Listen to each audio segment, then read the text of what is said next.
네, 시청자들이 궁금해할 만한 정치인을 직접 만나서 생생한 목소리를 들어봅니다. YTN 정치 인터뷰 당당당. 오늘은 이번 21대 총선에서 승리해 국회로 입성한 미래통합당의 초선 의원이죠. 박수영 당선인 모시고서 이야기 나눠보도록 하겠습니다. 안녕하세요. 안녕하십니까? 네, 아무래도 새로운 얼굴이시다 보니까 네. 좀 시청자들이 모르시는 분도 계실 것 같아요. 네, 짧게 네. 자기소개 좀 부탁드립니다. 예, 부산 남구갑 출신 초선 국회의원 박수영입니다. 저는 대학 4학년 때 행정고시에 합격한 다음에 쭉 공직에 30여 년 봉직을 해왔고요. 마지막으로 경기도 부지사를 끝으로 공직을 떠났습니다. 그리고 한반도 선진화재단이라고 하는 우리 보수의 최대 띵크탱크에서 대표로 일하다가 이번 총선에 출마해서 당선하였습니다. 네, 뭐 지금 말씀하신 것처럼 경력이 저희가 찾아봤을 때 무척 다양하시고 화려했는데 네네. 그중에 저희가 좀 재밌던 부분이 네. 노무현 정부 때 청와대 선임 행정관이셨고 또 네네. 김문수 전 경기도지사 시절에는 부지사를 하셨어요. 그렇습니다. 뭐 지금은 예. 미래통합당 예. 의원이 되셨고 예, 예. 본인이 추구하시는 정치 어떤 것인지 좀 궁금하긴 한데요. 저는 뭐 지금 보수와 진보라고 다투고 있는 많은 분들이 진짜 보수와 진짜 진보가 아니라고 생각합니다. 가짜 진보와 가짜 보수가 보수와 진보를 참칭하면서 정치를 하고 있다 생각합니다. 저야말로 진짜 보수의 입장에서 대한민국 정치를 이끌어 나가는 전혀 다른 모습의 정치를 보여주겠다는 생각 가지고 있습니다. 네, 그 진짜 보수가 무엇인지 조금 이따 자세히 여쭤보도록 하고요. 예. 그 얼마 전 초선 당선인들과 함께 네. 당을 향해서 쇄신, 혁신이 필요하다라는 목소리를 내셨어요. 그렇습니다. 예. 사실 21대 국회가 시작하기도 전이었는데 초선 의원님들과 그런 목소리를 내기로 마음먹으신 혹시 뭐 계기, 이유가 있을까요? 우선 당에서 운영하는 방식이 사리에 맞질 않았습니다. 첫 번째 경우가 김종인 비대위 문제였는데 김종인 비대위를 결정하는 전국위원회를 개최한 다음에 당선자 총회를 열어서 통보하겠다 이렇게 됐습니다. 저는 그건 사리에 맞지 않다. 왜냐하면 당선인들이 앞으로 4년 동안 우리 당을 이끌어가야 될 사람이기 때문에 당선인들의 의견을 먼저 취합을 하고 그 결과에 따라서 비대위를 하느냐 마느냐 하면 누가 오느냐 이런 걸 결정해야 되는데 다 결정하고 통보하겠다. 이거 사리에 맞지 않는다고 봤기 때문에 우리 초선 당선인들의 의견을 모아서 김종인 비대위 결정하기 전국위원회 개최하기 전에 당선자 총회를 열어라 라고 뭐 요구를 했고 그게 받아들여져서 당선자 총회가 일찍 개최되게 된 것입니다. 네, 그런 맥락에서 사실 오늘 진행되고 있는 지금 이 시간 진행되고 있는 네. 미래통합당 당선인 워크숍 네, 또 네. 사실 저희가 무척 궁금한 부분인데요. 그렇습니다. 네. 무척 많은 이야기가 나오고 있을 것 같습니다. 네, 아침부터 열띤 토론을 하고 있습니다. 네. 네, 거기서 직접 발제도 하셨다고 들었어요. 의원으로는 유일하게. 네, 어떤 그렇습니다. 내용 발제하셨을까요? 저는 이제 보수 집권 플랜이라는 제목으로 발제를 했습니다. 많은 분들이 보수가 이번에 완전히 졌다, 보수의 시대는 끝났다, 뭐 이런 주장을 하는데 저는 그렇게 생각하지 않습니다. 이번에 득표율을 보면은 단 8%밖에 차이가 안 났습니다. 지역은 이제 소선거구제다 보니까 떨어진 분들이 많습니다만은 득표율은 8%밖에 차이 안 났거든요. 무슨 얘기냐 하면 다음 대선 때 우리가 중도에 있는 5%만 땡겨오면 우리가 집권할 수 있다. 그러면 그 5%를 땡겨오기 위해서 어떤 일을 우리가 해야 되는가, 어떻게 변화해야 되는가, 여기에 초점이 맞춰진 발제였습니다. 그 뭐 특별한 뭐 플랜 혹시 네. 뭐 어떻게 해야 이끌어올 수 있다 이런 게 10가지 있을까요? 10대 전략이라는 걸 발표를 했는데 일일이 다 말씀드릴 수는 없고 한두 개 말씀드리면 1번 우리 당이 먼저 선제적으로 정책을 내야 된다. 즉 민주당이 정책을 내고 입법을 하면서 우리가 반대하는 모양으로 가서는 우리는 반대하는 정당밖에 안 되고 오히려 우리가 먼저 정책을 내고 반대하는 정당이 민주당이라고 하는 프레임으로 일을 해나가야 된다는 게 하나 있었고요. 두 번째는 본회의가 열리면은 우리가 숫자가 적지 않습니까? 180대 103인데 뭐 본회의 열리면 투표하면 100% 집니다. 지더라도 기권하지 말고 본회의 들어가서 반대 토론도 하고 우리가 왜 이 정책을 반대하고 우리는 어떤 대안을 갖고 있는가를 구구절절히 얘기하고 국민들한테 알리고 기록으로 남길 필요가 있다. 그렇게 켜켜이 쌓이다 보면 가랑비에 옷 젖듯이 미래통합당이 낸 안건이 좋았는데 표가 모자라서 채택이 안 됐구나 하는 그런 느낌을 국민이 가질 수 있도록, 즉 본회의정 들어가서 쿨하게 져야지 그걸 기권하고 삭발하고 단식 투쟁하고 거리 투쟁하는 방식으로는 중도의 오포를 땡겨올 수 없다. 뭐 이런 내용 포함해서 10가지 전략을 제가 제시했습니다. 사실 오늘 발제를 하신 것도 그렇고 네. 초선이시면서 목소리를 내시는 거에 대해서도 저희가 계속 궁금증을 갖는 이유는 네. 지난 20대 국회를 돌아보면 자유한국당이나 미래통합당에서 초선 의원들이 목소리 내기 어려웠다 이런 네, 비판들이 그렇습니다. 많았어요. 네. 조금 분위기가 달라진 거라고 봐야 될까요? 그렇습니다. 많이 달라졌죠. 그때만 해도 개파라는 게 강하게 있었죠. 그래서 초선은 뭐 재선, 삼선, 중진들 눈치만 보고 얘기하지 않는 게 불문율이었지만은 아시다시피 이번 선거를 통해서 저희 당이 패배는 했지만 개파는 없었다.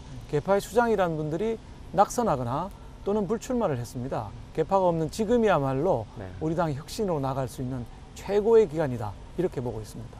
그렇다면 오늘 워크숍에도 그런 초선들의 목소리가 많이 반영될 거라고 보시나요? 저는 물론입니다. 초선들이 만만치 않습니다. 제가 초선 의견들 모아서 성명서 2번을 냈는데 네. 그때도 보면 아주 활발하게 자기 의견들 내고 계십니다. 아주 듬직합니다. 예.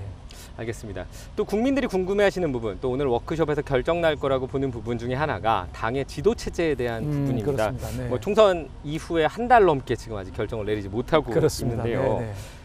당내 이해관계에서 좀 자유로운 초선의 입장에서 보시기에 지금 얘기가 많이 나오는 비상대책위원회 체제 뭐 긍정적으로 보시나요?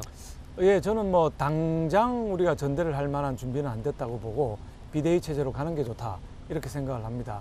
다만 그동안의 비대위 체제가 결정이 안 됐던 이유고 저희 초선들이 반대를 했던 거는 우리 김종인 위원장님께서 기간을 무제한 달라, 당헌 당규를 넘어서는 정권을 달라 이렇게 요구를 하셨다고 알려져 있습니다. 근데 그거는 아니라고 생각합니다. 민주주의 공당에서 당헌 당규를 넘어서고 기한이 무제한으로 가는 식의 비대위는 있을 수 없다. 아마 우리 초선 의원들 상당 부분이 거기에 대해서 반대하는 것이지 김종인 위원장 개인에 대해서 반대하는 건 아니라고 생각합니다. 그래서 비대위 체제는 필요하고 다만 일정한 기간 총선을 반성하고 앞으로의 미래 비전을 세우고 또 이제 전대를 관리하고 이런 종류의 일은 필요하다고 생각을 합니다. 예. 그렇다면 뭐 가정이긴 하지만 김종인 위원장이 그런 임기 혹은 그런 조건을 내세우신다면 계속 반대할 의향이 있다고 해석하면 될까요? 그렇죠. 그 무기한 가구 당헌 당규를 넘는 정권 이런 거는 아마 다수의 우리 초선 의원들은 반대할 거라고 저는 보고 있습니다. 알겠습니다. 뭐 좀 저희가 궁금한 부분, 뭐 지난 주말에 주호영 원내대표와 김종인 이른바 내정자가 만나고 왔다는 이야기가 있는데요. 뭐 그 얘기에 대한 공유도 워크숍에서 있었을까요? 아직까지는 없었지만 저도 뭐 그 얘기를 들었고요. 아마 기간에 대한 조율이 좀 있지 않았겠느냐. 주호영 원내대표께서 원내대표 선거 때 기간을 단축하고 당헌 당규 범위 내에서 권한을 가지는 쪽으로 협상을 하겠다라고 공약을 하셨고 원내대표 당선이 됐습니다. 그러면 오늘 내일 이제 우리 당선자 총회에서 결정이 될 텐데 조율을 하고 오지 않았겠느냐. 일정한 기간 조율을 했으리라고 보고 있습니다. 예. 알겠습니다. 오늘 다양한 의견이 좀 나올 것 같은데요. 네, 그렇습니다. 다수결로 결정하기로 하신 건가요? 분위기가 어떠세요? 본격적으로 이 문제는 내일 본격적으로 토론이 됩니다. 근데 아무래도 다수결로 가기보다는 합의를 이끌어내시지 않겠느냐. 우리 주호영 원내대표께서 정치 경력도 많으시고 상당히 포용력이 있으신 분이기 때문에 상당히 그 합의를 이끌어내실 수 있을 것이다. 저는 이렇게 예상하고 있습니다.